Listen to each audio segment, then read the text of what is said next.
அஸ்ஸலாமு அலைக்கும். அனஸ் பின் மாலிக் ரலியல்லாஹு அன்ஹு அவர்கள் கூறியதாவது: உடல் பருமனாக இருந்த ஓர் அன்சாரி தோழர் இத்ஃபான் பின் மாலிக் நபி ஸல்லல்லாஹு அலைஹி வஸல்லம் அவர்களிடம் வந்து, என்னால் பள்ளிவாசலுக்கு வந்து உங்களுடன் நின்று தொழ முடிவதில்லை என்று கூறினார். எனவே அவர் நபியவர்களுக்காக உணவு சமைத்து தமது இல்லத்திற்கு வருமாறு அழைத்தார். அவரது இல்லத்திற்கு நபி ஸல்லல்லாஹு அலைஹி வஸல்லம் அவர்கள் சென்றபோது அவர்கள் தொழுவதற்காக அவர் பாயொன்றை விரித்து பதப்படுத்துவதற்காக அந்த பாயின் ஓரத்தில் தண்ணீர் தெளித்தார்.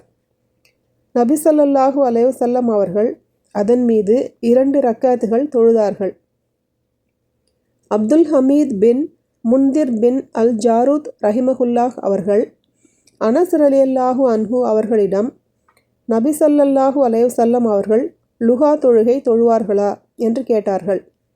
அதற்கு அனஸ் ரலியல்லாஹு அன்ஹு அவர்கள், அன்றைய தினம் தவிர வேறு எப்போதும் அவர்கள் தொழ நான் பார்த்ததில்லை என விடையளித்தார்கள். இதை அனஸ் பின் சிரீன் ரஹிமஹுல்லாஹ் அவர்கள் அறிவிக்கிறார்கள்.